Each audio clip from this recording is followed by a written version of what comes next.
Nosso Deus, nós louvamos a Ti, Senhor, nesta manhã e pedimos ao Senhor que se manifeste com graça em meio a tudo aquilo que iremos tratar neste dia. Que o Senhor nos abençoe, que a Tua mão esteja sobre nós, nos guiando, guardando, ajudando e que tenhamos uma semana de boas notícias, uma semana de vitória. Em nome de Jesus, fala ao nosso coração neste encontro, nesta live. Amém. Amém, amigos.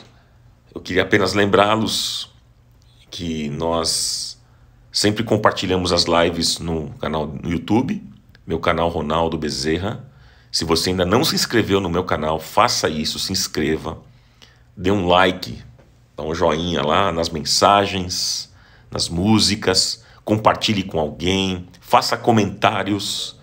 Isso é tão importante, porque quando você faz isso, o YouTube entende como um conteúdo relevante e ele divulga mais estes nossos encontros.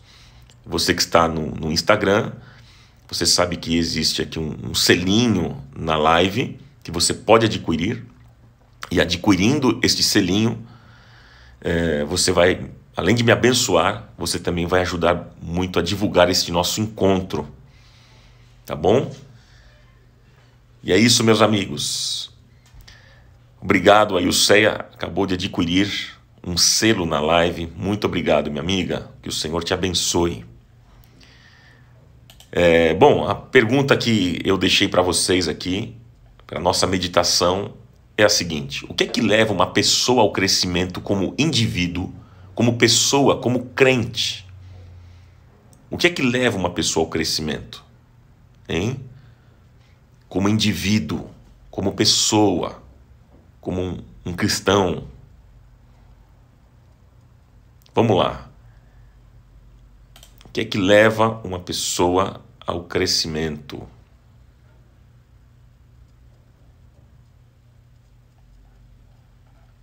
Quero ver a participação de vocês. Obrigado, Flávia. Mais um selinho adquirido aqui. São 2 selos na live. Obrigado, querida. Deus te abençoe. O que é que leva uma pessoa ao crescimento? Me diga. A Lilian disse: a busca na palavra. A Ilceia: estudo da palavra. A Fabiana disse: conhecer a palavra de Deus e, acima de tudo, colocá-la em prática. Sandra Gasques: intimidade com Deus. Ricardo Escapelo: conhecer e buscar em conhecer mais. Chácara Leão: buscar a estudar.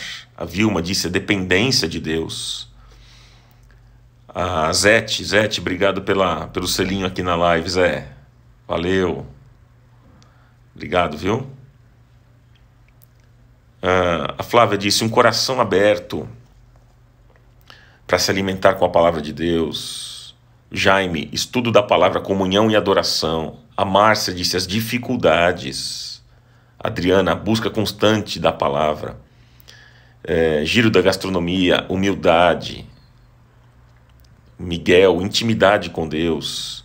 A Larissa Cerqueira: aprender com os erros, estudar a palavra, ter intimidade com Deus. Gabriel Lustosa: estudar a Bíblia, orar, jejuar, viver os princípios. A Nilza Magalhães: ter mais intimidade com Deus. O Tiago Cadelo, meu amigão: tudo bem, amigo? Saudade de você, viu? Ele disse: ficar mais próximo de Deus e mais afastado, mais longe do pecado. O Carlos Costa: acredito que são as circunstâncias que vivemos, de dificuldades, provas, o que nos faz buscar mais a palavra. Muito bom. Fernanda Mello: experiência pessoal com o Senhor nas lutas. Isso aí, gente. É isso aí. A Vera Lúcia Caetano: dependência de Deus. Cláudia Tene: a maneira como ela encara, enfrenta as dificuldades. Perseverar, não desistir. Débora Miranda: permanecer. Você que está chegando agora, a pergunta que eu fiz foi a seguinte: O que é que leva uma pessoa ao crescimento, como indivíduo, como pessoa, como um cristão, né? O que é que nos leva a um crescimento? Hein? A Débora Leal disse: buscar ao Senhor e ter fé.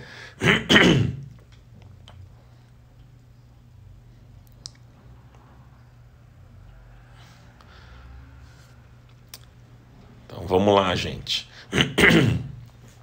Bom, eu quero, então, diante desse nossa abertura, ler com você um texto que é conhecido, uma história conhecida. Abra comigo, por favor, 2 Crônicas no capítulo 20. 2 Crônicas 20. Olha só, gente. Olha só. Olha só, hoje o tema está muito forte, muito bom. Você não pode perder, de jeito nenhum. Olha o que é que diz esse texto, gente. O tema de hoje é crescendo em meio ao sofrimento. 2 Crônicas capítulo 20 diz o seguinte: depois disso, os moabitas e os amonitas, com alguns dos meunitas, entraram em guerra contra Josafá, e eles então informaram a Josafá: um exército enorme vem contra você, de Edom, do outro lado do Mar Morto. E alarmado, Josafá decidiu consultar o Senhor e proclamou um jejum em todo o reino de Judá. Reuniu-se com o povo, vindo de todas as cidades de Judá, para buscar a ajuda do Senhor. Josafá levantou-se na Assembleia de Judá e de Jerusalém, no templo do Senhor, na frente do pátio novo, e orou. E olha só a oração, gente. Olha só, a partir do versículo 6, mostra a oração de Josafá. Olha só. Senhor, Deus dos nossos antepassados, não és tu o Deus que está nos céus? Tu dominas sobre todos os reinos do mundo? Força e poder estão em tuas mãos, e ninguém pode opor-se a ti. Não és tu o nosso Deus que expulsaste os habitantes desta terra perante Israel, o teu povo, e a deste para sempre aos descendentes do teu amigo Abraão?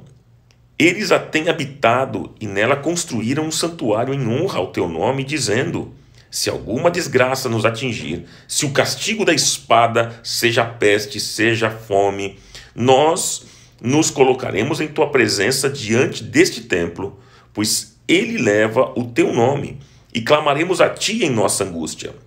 E tu nos ouvirás e nos salvarás. Mas agora aí estão amonitas, moabitas e habitantes dos montes de Seir, cujos territórios não permitiste que Israel invadisse quando vinha do Egito. Por isso os israelitas se desviaram deles e não os destruíram. Vê agora como estão nos retribuindo ao virem expulsar-nos da terra que nos deste por herança. Ó nosso Deus, não irás tu julgá-los? Pois não temos força para enfrentar este exército imenso que vem nos atacar. Não sabemos o que fazer, mas os nossos olhos se voltam para ti. Os nossos olhos se voltam para ti. Todos os homens de Judá, com suas mulheres e seus filhos, até de colo, estavam ali em pé diante do Senhor. Eu li dos versículos 1 ao 13. 2 Crônicas, capítulo 20, versículo 1 até o versículo de número 13. Bom, gente, tenha muita atenção nesse tema aqui, porque eu creio que vai abençoar a sua vida. Veja só, amigos. Vamos lá, vamos meditar juntos nesta manhã. Bom, gente, o crescimento, gente, é uma determinação da própria vida. A série que nós estamos ministrando tem por título Crescer. Nós nascemos determinados a crescer em todas as áreas da vida. Como eu tenho dito nesta série, e volto a repetir, quem não cresce ou já morreu ou está morrendo. Agora, gente, crescer dói. Não é verdade? Às vezes, para a gente crescer, a gente vai sentir dor. Alguns especialistas na área do crescimento físico humano dizem que quando uma criança dorme, é o momento em que ela mais cresce e que ela pode até vir a sentir dor no momento do seu crescimento. Isso é uma realidade. Eu tenho filhos, hoje já estão uma filha de 15 anos, meu filho tem 19, mas quando eles eram pequenos, cada fase de crescimento eles sentiam dor no corpo. É interessante isso. Dói. Crescer dói. Agora, nós precisamos crescer. Em todos os níveis. Precisamos crescer. Nós colocamos os nossos filhos na escola, por quê? Para que eles possam crescer intelectualmente, não é isso?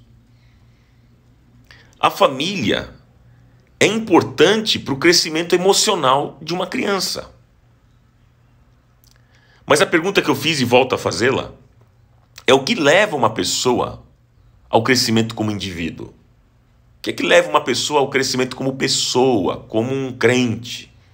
O que nos leva a um crescimento espiritual? O que nos leva? Uma pessoa, então veja bem, uma pessoa que ora vai crescer. Se você ora, se você tem esse costume de orar, você vai crescer. Por quê? Porque a oração, gente, é um dos pilares mais importantes para o nosso crescimento espiritual. Vocês mesmos colocaram aqui. É a leitura da palavra, é o jejum, é a oração, é a intimidade com Deus. E a oração faz parte deste pacote, se assim posso dizer, né? A oração é um dos pilares mais importantes para o nosso crescimento espiritual.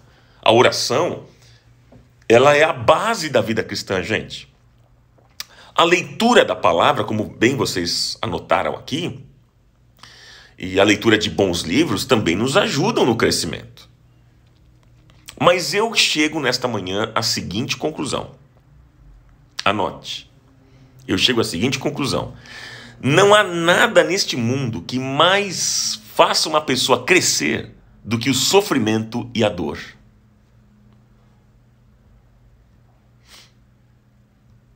Eu vou repetir o que eu acabei de dizer.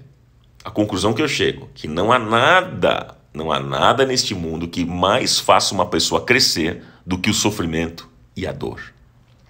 O sofrimento é capaz de aglutinar todas as outras formas de crescimento humano. Sabia disso?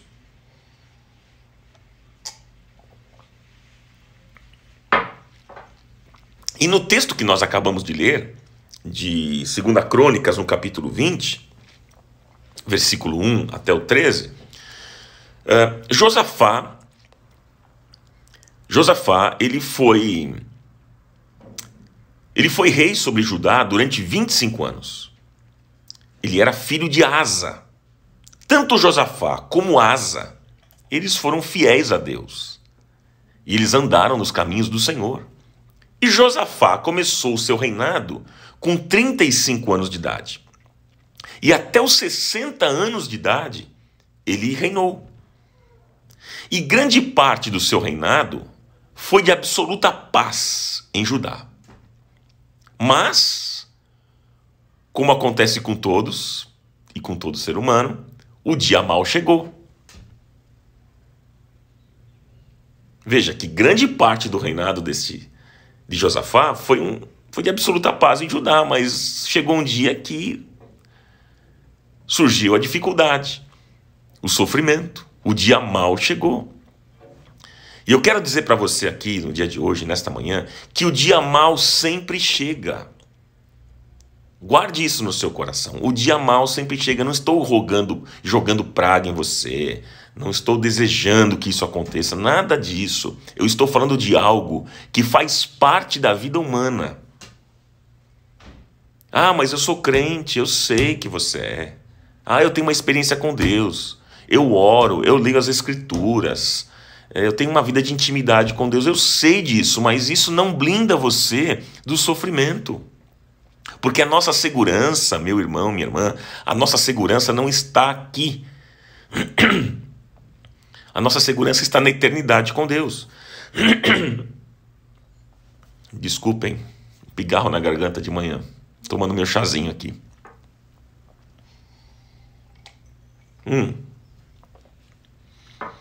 Por isso, meus amigos, que o papel da igreja não é transformar um mundo inseguro num mundo seguro, porque essa segurança nós teremos apenas na eternidade com Deus.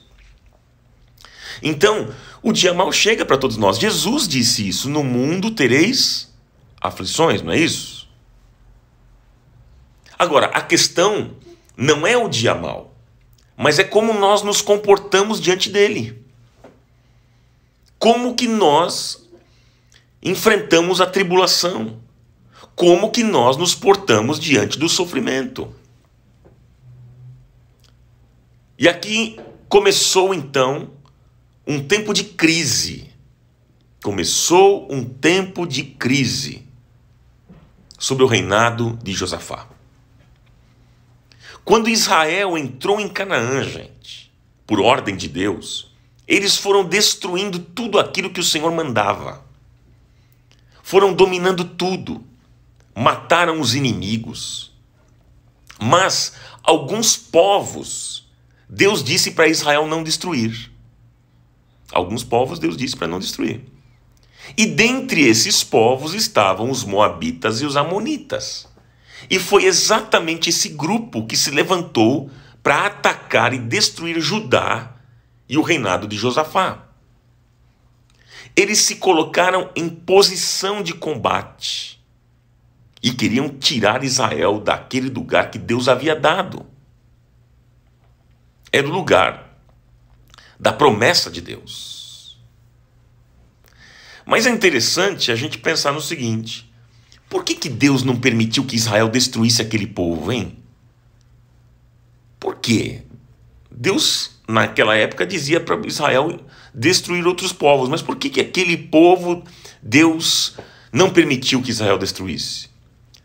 Porque, gente, porque Deus age de uma maneira que nós não compreendemos, essa é a verdade. Nós, muitas vezes, não compreendemos o agir de Deus. E foi justamente o povo que Deus não permitiu que Israel destruísse, que se levantou e marchou em direção a Israel.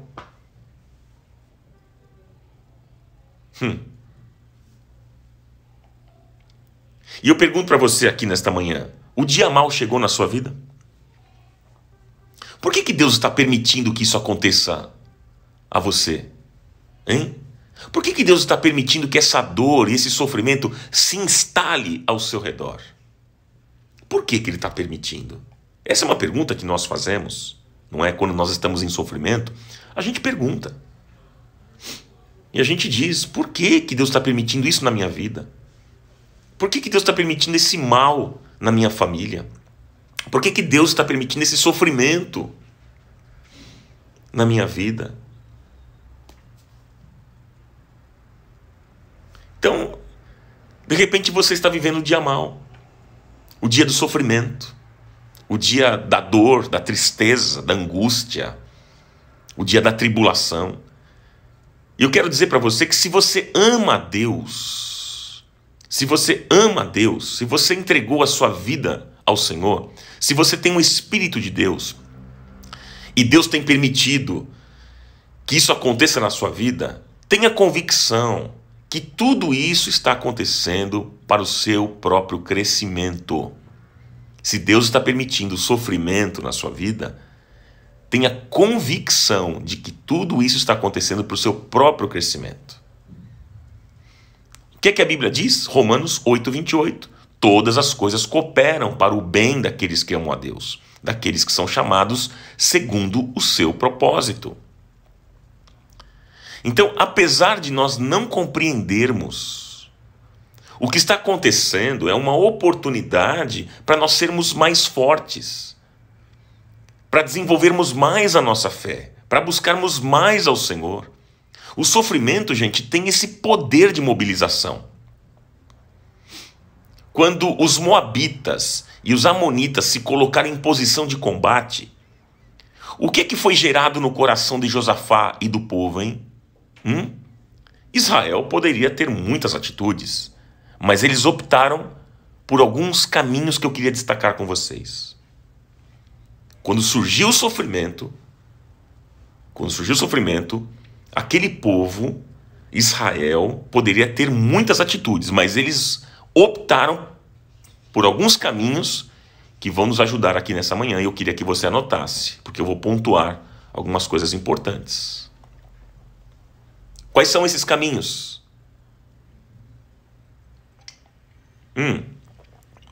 Primeiro, eles desenvolveram um sentimento de dependência.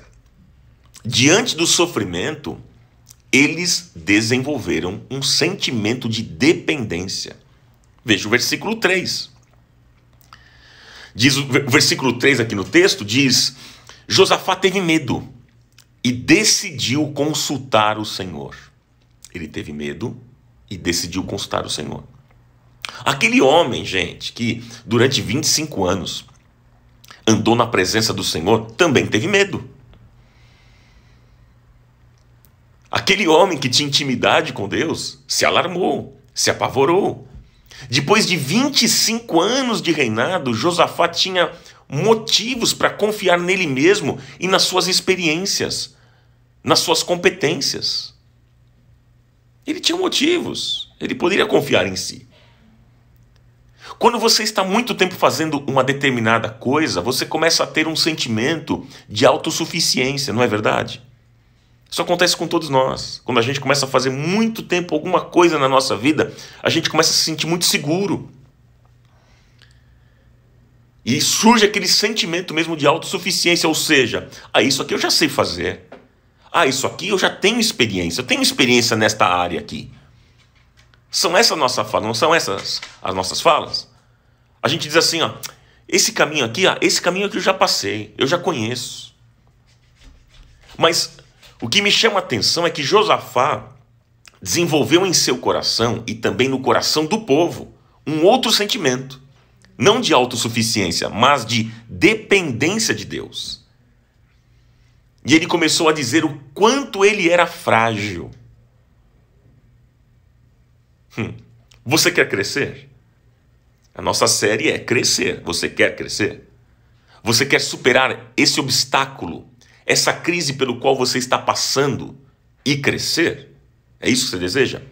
Então, primeira coisa, comece a entender o quanto você depende do Senhor.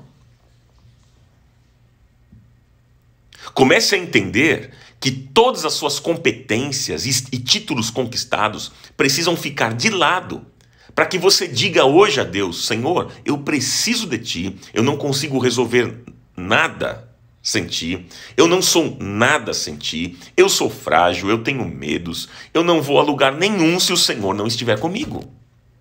Esse é o sentimento que você precisa desenvolver, que todos nós precisamos desenvolver se nós quisermos crescer. Esse sentimento de dependência, ou seja, eu dependo do Senhor e não das minhas competências.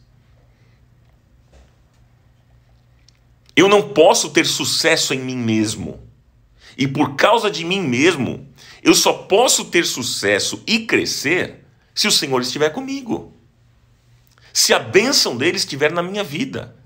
Se a bênção do Senhor não estiver sobre nós, meus amigos, nós iremos perecer. Seremos destruídos. Está faltando na vida de muita gente, sabe o quê? Este sentimento de fragilidade e dependência. Nós somos muito sabidões. Nós nos achamos assim, sabidões, tudo já tenho experiência, tudo eu sei, eu conheço. É uma arrogância. Está faltando na gente esse sentimento de fragilidade e dependência. Veja o exemplo deste rei. Veja o exemplo de Josafá.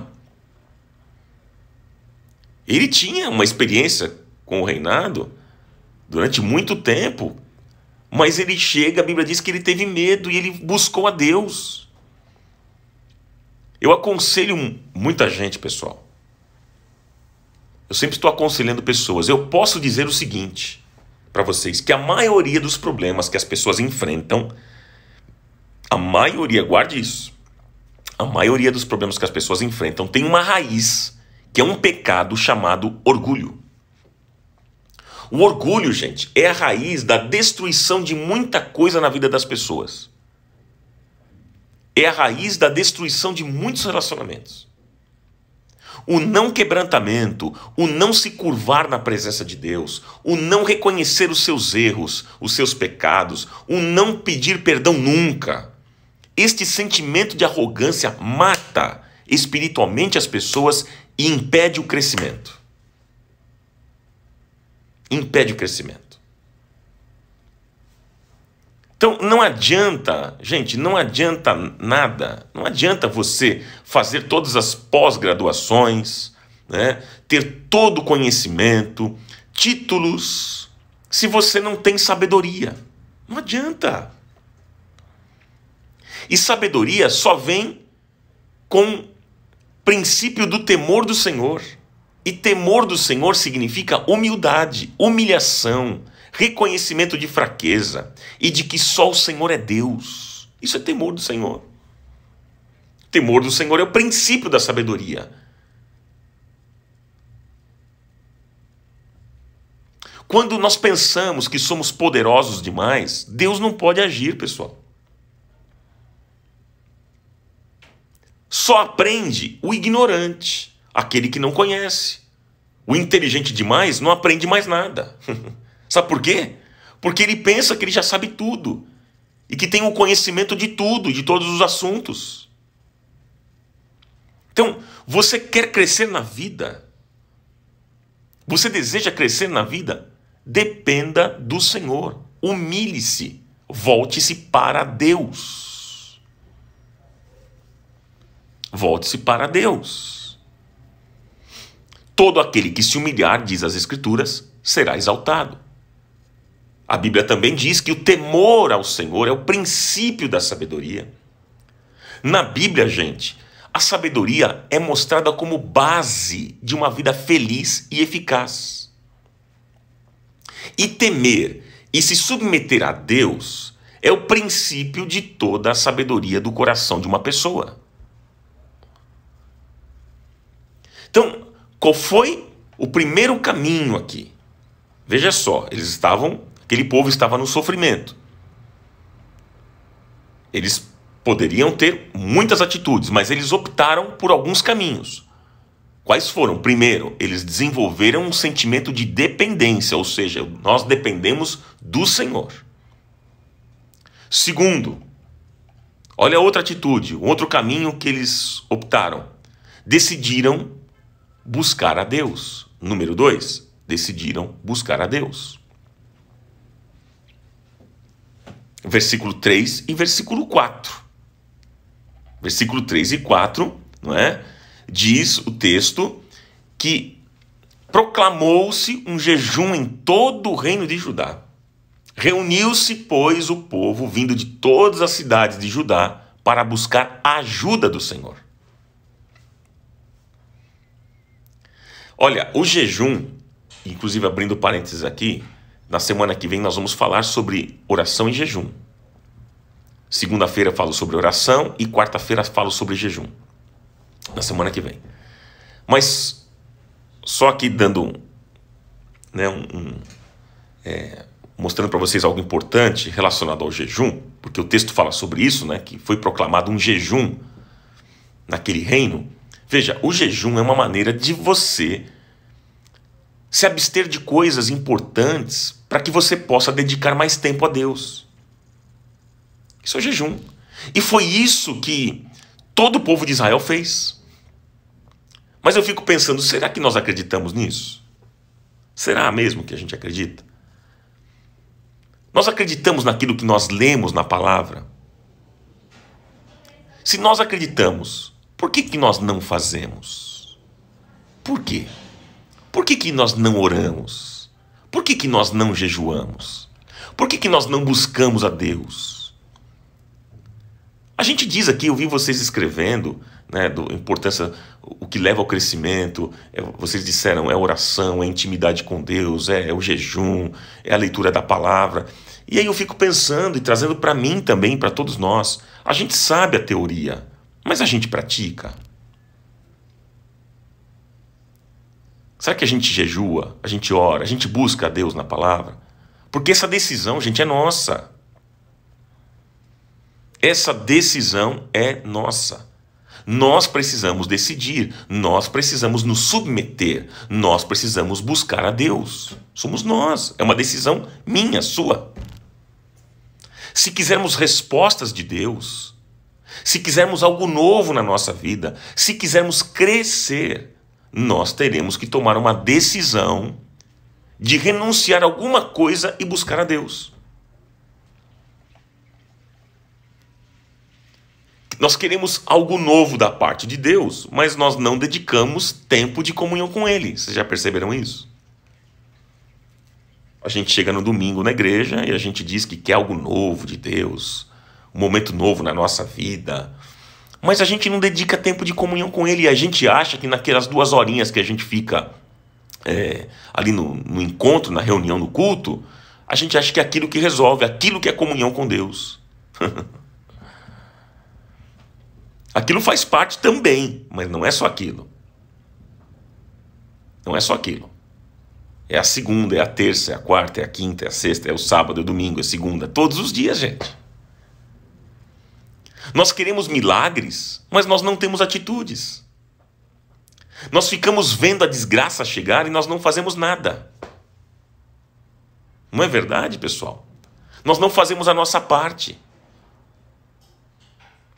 Nós não clamamos a Deus. Nós não buscamos a Deus. Toda busca, guarde isso, toda busca é uma escolha. É uma escolha. E naquele momento difícil para o povo de Israel, Josafá faz uma oração. A partir do versículo 6, eu li para vocês aqui, a partir do versículo 6, Josafá ora. Veja, o sofrimento evoca outras maneiras de crescimento. Ou seja, o sofrimento trouxe, pessoal, o sofrimento trouxe um sentimento de dependência e uma busca pela oração. E a oração de Josafá tem 5 pontos importantes, 5 pontos que me chamam a atenção. A partir do versículo 6... né? Até o 12, anote aí, versículo 6 a 12. No versículo 6, o que acontece? No versículo 6, olha só. No versículo 6, ele começa dizendo: Senhor, Deus dos nossos antepassados, não és tu, Deus que está nos céus, tu dominas sobre todos, e todos os reinos do mundo, força e poder estão nas tuas mãos, e ninguém pode opor-se a ti. No versículo 6 ele começa engrandecendo ao Senhor. Ele sabia com quem e de quem ele estava falando. Ele estava falando com o Rei dos Reis, com o Senhor dos Senhores. Aí no versículo 7 a 9, olha só, versículo 7 a 9, ele diz o seguinte: não és tu, o nosso Deus, que expulsaste os habitantes desta terra perante Israel, o teu povo, e a deste para sempre aos descendentes do teu amigo Abraão? Eles a têm habitado, e nela construíram um santuário em honra ao teu nome. Se alguma desgraça nos atingir, seja o castigo da espada, seja peste, seja fome, nós nos colocaremos em tua presença diante deste templo, pois ele leva o teu nome, e clamaremos a ti em nossa angústia, e tu nos ouvirás e nos salvarás. Versículo 7 a 9 agora, me chama a atenção aqui, tem 5 pontos. Esse é o segundo ponto da oração. Ele relembra as promessas. Ele está relembrando as promessas. Senhor, não é a terra que o Senhor nos deu? A promessa lá atrás? Só pode relembrar as promessas de Deus quem as conhece. Quem conhece a fonte. Se você não conhece as promessas de Deus, como é que você vai lembrar? Josafá conhecia as promessas de Deus. Aí versículo 10 e 11, olha só, um outro ponto aqui da oração, interessante, lá de 2 Crônicas capítulo 20. 2 Crônicas 20 agora, no versículo 10 e 11, ele está dizendo o seguinte, pessoal. Mas agora aí estão os amonitas, moabitas e habitantes dos montes de Seir, cujos territórios não permitiste que Israel invadisse quando vinha do Egito.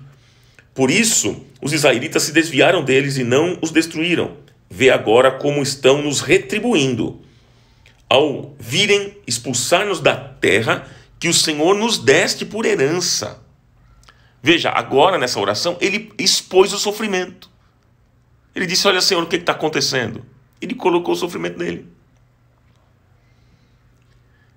E no versículo 12, agora um outro ponto dessa oração, o quarto ponto da oração, ele diz assim, ó nosso Deus, não irás tu julgá-los? Pois não temos forças para enfrentar esse exército imenso que vem nos atacar. Veja o que ele está dizendo. Não sabemos o que fazer, mas os nossos olhos se voltam para ti. Agora, o que está acontecendo aqui? Ele confessa a fraqueza. Ele está dizendo, nós não temos força para enfrentar esse exército. Gente, nós precisamos aprender a dizer a nossa incompetência. Nós precisamos aprender a dizer a nossa incompetência, ou seja, dizer, Senhor, eu não tenho força, eu não tenho competência para resolver este problema que eu estou vivendo. Este gigante está grande demais. É assim que a gente precisa orar. Ele fez uma declaração de humildade. Senhor, eu não sei o que fazer. E o outro ponto desta oração está no versículo 12, né? Ele está dizendo lá, ó nosso Deus. Ó nosso Deus. Ele está dizendo agora na parte B do texto, nós não sabemos o que fazer, mas os nossos olhos se voltam para ti. Essa é uma declaração de esperança. Senhor, eu não sei o que fazer, mas os meus olhos estão postos em ti. A minha vida não está nas mãos dos homens, a minha vida está nas mãos de Deus. Então veja, é interessante essa oração que ele faz, né? Esses 5 pontos aqui, ele engrandece ao Senhor, ele relembra as promessas, ele expõe o sofrimento, ele fala do sofrimento, ele confessa a fraqueza e ele agora declara a esperança em Deus. Os meus olhos estão postos em ti. Gente, esta oração que nós precisamos repetir hoje, sabia disso? Esse é o modelo de oração que a gente precisa repetir. É uma oração de esperança e confiança. Deus quer que você cresça, eu não tenho dúvida disso. E o que Ele colocou diante de você hoje é para o teu crescimento. É para você amadurecer, é para você melhorar. Mas isso só vai acontecer quando? Quando nós nos voltarmos para o Senhor e buscá-lo em oração. Para este Deus, podemos abrir o nosso coração, gente, e confessarmos as nossas fraquezas e limitações. Mas para este Deus também nós podemos dizer o seguinte, eu declaro a minha esperança, Pai. Eu coloco hoje os meus olhos em Ti. Eu coloco os meus olhos, não nos médicos, não nas pessoas, não nas ideologias, não nos governos, não na justiça dos homens, mas eu coloco os meus olhos no Senhor. E basta uma palavra, gente, basta uma ordem, basta um agir da mão do Senhor e todas as coisas serão transformadas. Agindo o Senhor, ninguém o impedirá. Você crê nisso? Então veja, você que está chegando agora, o que nós estamos falando aqui, diante desse texto, né? Israel, diante do sofrimento, poderia ter muitas atitudes, mas eles optaram pelos seguintes caminhos. Primeiro, desenvolveram um sentimento de dependência. Segundo, eles decidiram buscar a Deus. Terceiro, anote aí. Terceiro, eles permaneceram unidos diante do Senhor. Eles permaneceram unidos diante do Senhor. Anote isso. Versículo 13. O que é que diz lá no versículo 13? Olha lá, todos os homens de Judá, com as suas mulheres e os seus filhos, até os de colo, estavam ali em pé, diante do Senhor. Interessante isso. Interessante. Porque o sofrimento trouxe tudo aquilo que era necessário para que aquele povo crescesse. Havia oração, havia palavra, havia unidade. Gente, o sofrimento nos iguala. O sofrimento nos une. Por isso que a Bíblia diz, né? Quando a Bíblia diz, lá em Tiago 5,16, confessai as vossas culpas uns aos outros e orai uns pelos outros para que sareis. A oração feita por um justo pode muito em seus efeitos. A Bíblia, então, está falando da importância de compartilharmos uns com os outros as nossas dificuldades. A Bíblia está mostrando a importância de ministrarmos um na vida do outro. Isso fala de unidade, gente.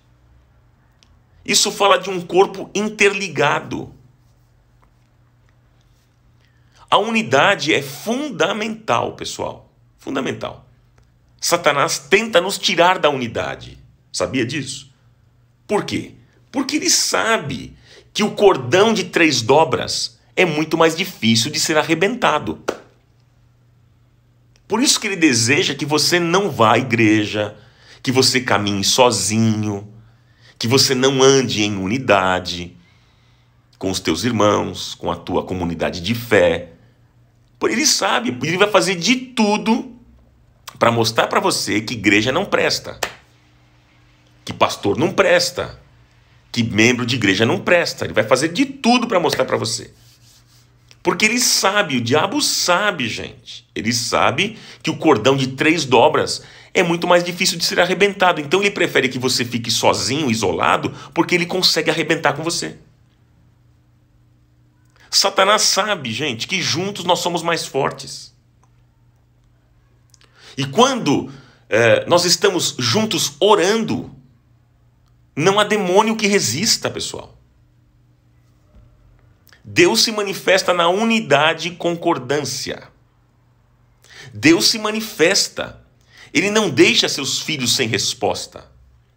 Ele fala na hora certa. Ele fala do jeito certo. A resposta vem dele.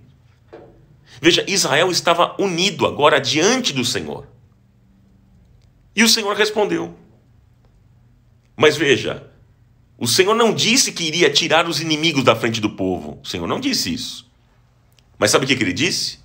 No versículo 15: não tenham medo, nem fiquem desanimados por causa deste exército enorme, pois a batalha não é de vocês, mas a batalha é do Senhor. Ele não falou, vou tirar o exército da frente de vocês. Não. Ele disse, calma, não tenham medo. Não precisam ficar vocês aí desanimados por causa deste grande exército. Não. Porque essa batalha não é de vocês, essa batalha é minha, disse o Senhor. E é isso que o Senhor está dizendo para muitos que estão aqui nessa live. De repente você está pedindo, Senhor, tira isso da minha vida, tira aquilo, tira essa situação, tira esse exército enorme. E o Senhor está dizendo o seguinte, não, calma. Não precisa ficar com medo. Calma. Não fique com medo deste grande gigante na sua frente, desse grande exército que está à sua frente. Porque essa batalha não é sua, essa batalha é minha, diz o Senhor. Amém? Você crê nisso? Você acredita no que diz a Bíblia? Deus não deixa nenhum filho seu sem resposta. Talvez a batalha que você está enfrentando não termine hoje. Talvez não termine hoje. Mas uma coisa é certa. Você poderá sair daqui hoje cheio de coragem, cheio de ânimo e cheio de forças para lutar. E o Senhor está te dizendo hoje, esta luta que você está enfrentando, você não está lutando sozinho. Esta batalha não pertence a você. Essa batalha é minha, diz o Senhor. Então, meus amigos, como eu falei para vocês, esses 3 pontos importantes desta mensagem. Três aspectos importantes. Israel estava no sofrimento. Um grande exército estava se levantando contra Josafá e contra Israel. Israel poderia ter muitas atitudes, mas eles optaram pelos seguintes caminhos. Primeiro, eles desenvolveram um sentimento de dependência, ou seja, nós dependemos do Senhor, nós vamos buscá-lo, nós dependemos dele. Segundo, eles decidiram buscar a Deus, buscaram a ajuda de Deus. E terceiro, eles permaneceram unidos diante do Senhor. Eu quero concluir com vocês essa mensagem. Vou concluir. Preste atenção. Deus agora então estimula o povo de Israel a enfrentar os inimigos. Deus estimula. Olha só o que Deus fala. Versículo 16 e 17. Olha o que Deus está dizendo. Amanhã desçam contra eles. Eis que virão pela subida de Ziz. E vocês os encontrarão no fim do vale, em frente do deserto de Jeruel. Vocês não precisarão lutar nessa batalha. Vocês não precisarão lutar nessa batalha. Tomem suas posições, permaneçam firmes e vejam o livramento que o Senhor lhes dará, ó Judá, ó Jerusalém. Não tenham medo nem desanimem. Saiam para enfrentá-los amanhã e o Senhor estará com vocês. Que palavra, hein? Deus agora estimula o povo de Israel a enfrentar. Ele está dizendo, olha, vocês podem ir, mas essa batalha vocês não vão precisar lutar, porque essa batalha é minha. Sabe o que aconteceu, gente? Para a gente caminhar para o final, para você entender qual foi o fim dessa história. Depois leia todo o capítulo, tá? Esse capítulo 20, todos os versículos, e você vai ver o que aconteceu. Mas eu vou contar. Sabe o que aconteceu? Os israelitas não precisaram fazer nada. A única coisa que eles fizeram, sabe o que foi? Eles cantaram. É isso mesmo. Cantaram. Gente, essa foi a luta mais esquisita que eu já encontrei nas histórias das guerras. Como é que o cara vai lutar cantando? É só cantar. Uma guerra que foi vencida cantando. Você imaginou, gente? Você consegue imaginar isso? O povo cantou, os inimigos não entenderam nada, achavam que era uma cambada de gente louca. E diz o versículo 22, depois veja lá. E quando começaram a cantar, versículo 22, e quando começaram a cantar e a entoar louvores a Deus, o Senhor preparou emboscadas contra os homens de Amon, de Moabe e dos montes de Seir, que estavam invadindo Judá, e eles foram derrotados. Você imaginou, gente? Essa foi a luta mais esquisita que a gente encontra aqui nas histórias das guerras, né? Uma guerra que foi vencida cantando. Só Deus para fazer isso, não, gente? Só Deus para fazer uma coisa dessa. E aí o sofrimento produziu crescimento na vida daquele povo. O sofrimento evocou quebrantamento, humilhação, oração, jejum, adoração, conhecimento da palavra, unidade do povo, e fez com que as famílias se prostrassem diante do Senhor. O Senhor sabe que se não fosse pelo sofrimento, muita gente já o teria deixado. Sabia disso? Deus sabe. Muitas pessoas só se mantêm dependentes de Deus porque sofrem. Você já viu uma coisa dessa? Tem muita gente assim, que só consegue se manter dependente do Senhor por causa do sofrimento que vive. Porque senão estaria distante de Deus. É como o apóstolo Paulo disse, né? Lá em 1 Coríntios 3,15, Paulo disse, é como se fosse salvo pelo fogo, na linha final. É por isso que Deus permite o sofrimento. É para o nosso crescimento, gente. É para o nosso crescimento. Anote agora o texto de Tiago, capítulo 1, versículo 2. Tiago 1, 2 ao versículo 4. A Débora pergunta, pastor, tem o número 4? Não, não tem número 4, são 3 só. Só tenho 3 aspectos aqui. Eu vou repetir quando eu terminar. Mas anote agora Tiago capítulo 1, versículo 2, que diz, meus irmãos, considerem motivo de grande alegria o fato de passarem por diversas provações, pois vocês sabem que a prova da sua fé produz perseverança, e a perseverança deve ter ação completa, a fim de que vocês sejam maduros e íntegros, sem lhes faltar coisa alguma. Amém.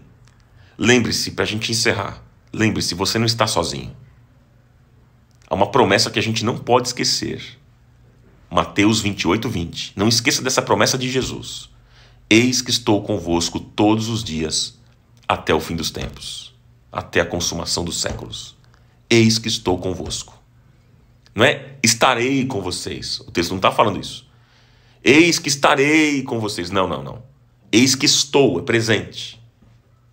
Estou com vocês todos os dias, até a consumação dos séculos. Então você não está sozinho, você não está sozinha.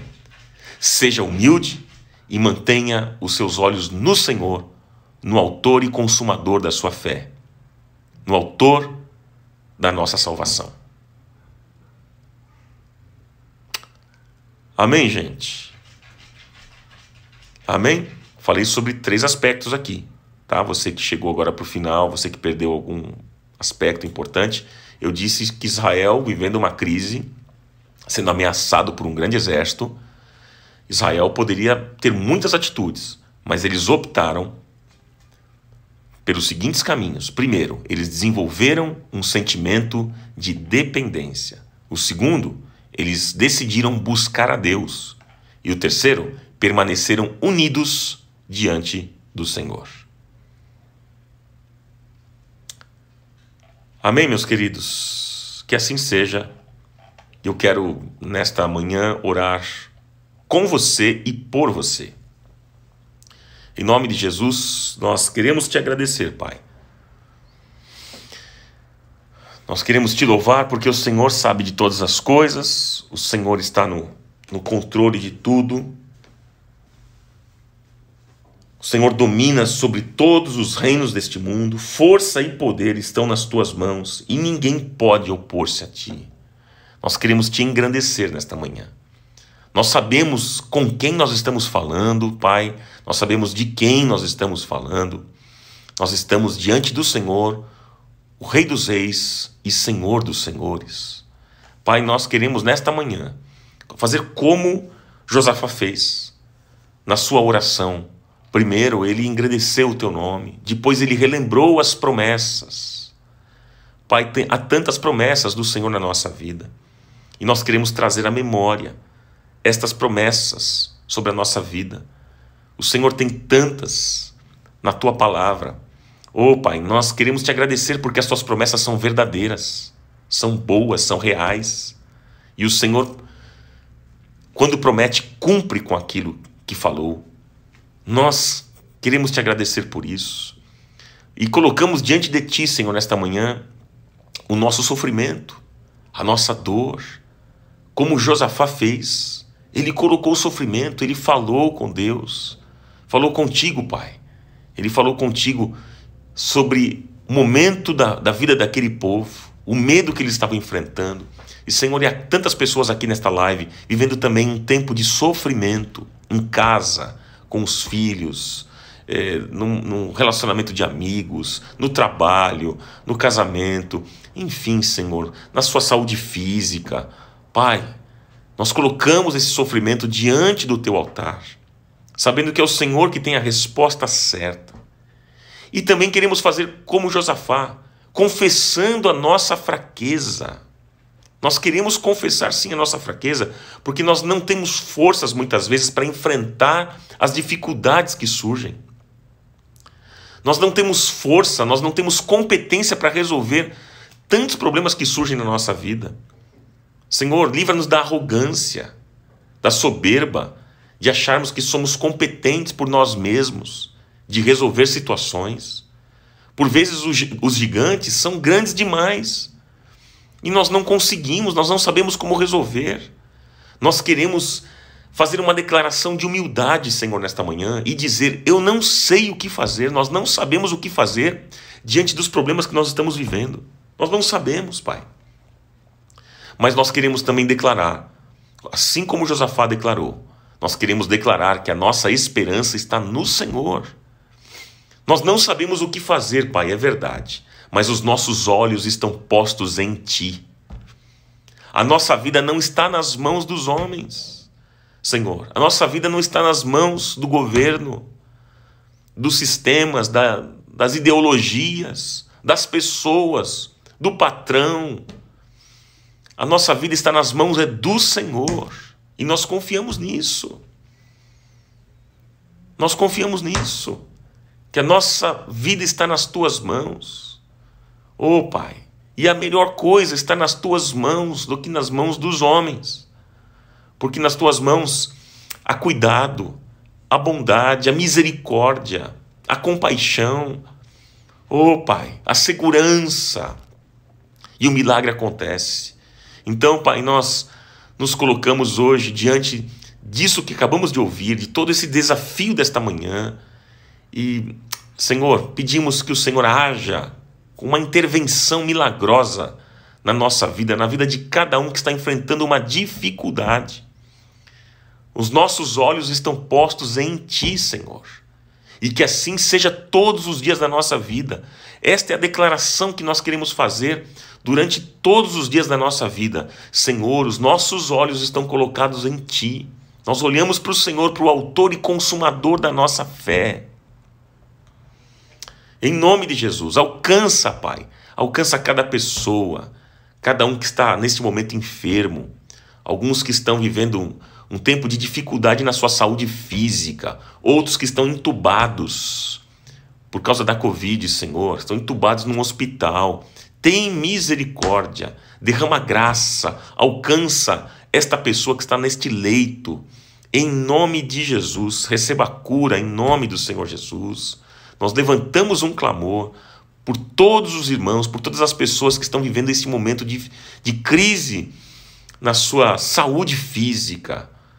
Em nome de Jesus, que eles recebam cura agora, onde eles estiverem, seja em casa ou em um hospital. Que eles sejam curados, sejam tocados por Ti e por Tua presença. Outros que estão vivendo crises financeiras, outros que estão precisando de um emprego, estão desempregados.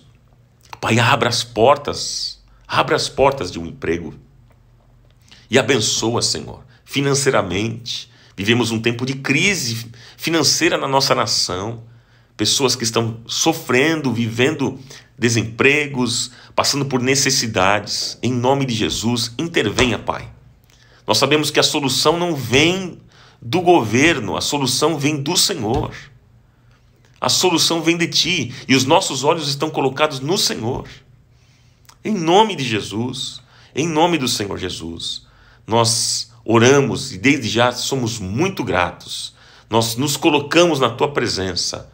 Nós colocamos os nossos olhos não nos médicos, não nas pessoas, não na justiça dos homens, mas nós colocamos os nossos olhos no Senhor. E basta uma palavra, basta uma ordem, basta um agir da mão do Senhor e todas as coisas serão transformadas, porque agindo o Senhor, ninguém o impedirá.